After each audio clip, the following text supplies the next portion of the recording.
Welcome, everyone. We're so glad you could join us here at SCOM for our midweek encouragement. I will be continuing on the topic of hope shared by Elder Helen last week. What a timely focus during this Advent season. This year, our family has been blessed with more time together at home. And these past couple weeks, we've really enjoyed putting up the Christmas tree, hanging each ornament. So far this year, we've managed not to break any, all the decorations and lights, and unraveling the wonder of the Christmas story with each day of Advent. All of these lights sparkle and shine, point to the source of light and hope in our fallen and broken world. Did it ever occur to you that in the book of Genesis, that God's command, "Let there be light," and there was light on the first day of creation, before he created the great lights in the heavens on the fourth day?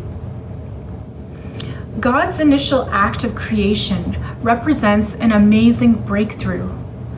God brought light to his creation. Light brings revelation, the ability to know and be known. Light takes over the darkness.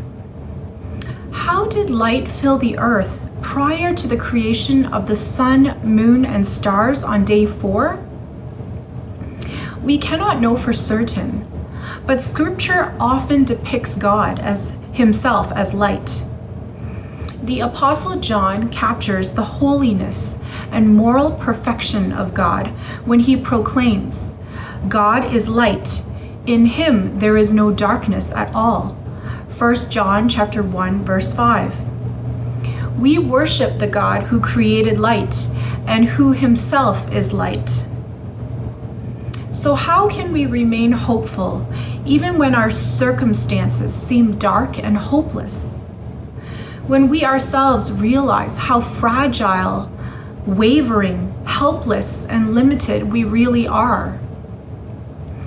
The answer lies in the object of our faith. We as believers can take God at his word because we know he is faithful through our experiences of him, through what he has demonstrated and revealed to us in creation, in our life and personal walk with him, in the community of his body, and in his living word. A promise is only as strong as the one who makes the covenant.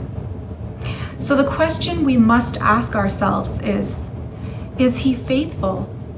Is he trustworthy?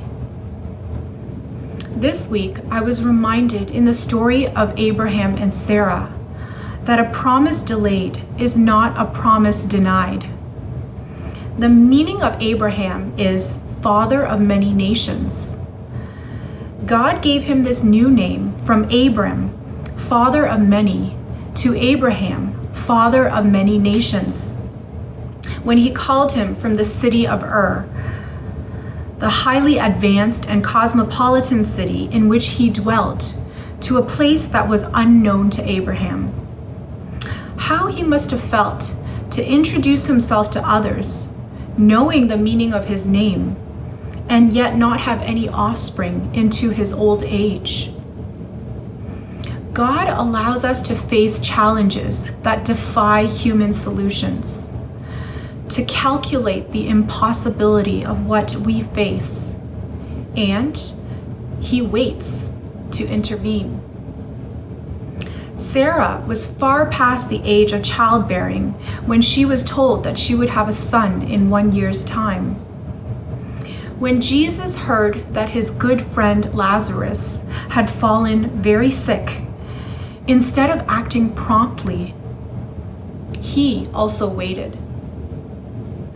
Jesus never says, "Go, figure it out," but instead he says, "Follow me," so that he alone receives the glory and we are not mistaken in our self-sufficiency. Many of you have been praying and journeying with our family as we prayed for Diana's healing. And personally, it brought me such encouragement and comfort to be joined, supported, and surrounded by the loving and pleading prayers of brothers and sisters. Our temporal desire might have been for her earthly healing, but God's eternal perspective yearned more for the devotion of our collective hearts, for the strengthening of our faith muscle, and for us to simply trust and obey.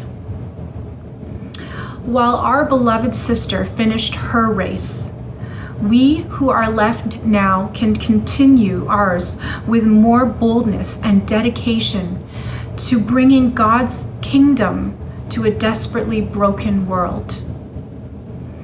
I cling on to God's promise in Romans chapter 8, verse 28, that in all things he works for the good of those who love him, who are called according to his purpose. And even though I'm experiencing deep traumatic loss and heartache, I can still have his peace as I fix my eyes on Jesus, the author and perfecter of our faith. For he has already revealed to us the magnificent ending in his marvelous light. So as we admire the lights, the beautiful lights of the season, may we point others to the ultimate source of light, he who created light and is light himself. Thank you for joining us here at SCOM, and we look forward to seeing you here again next week.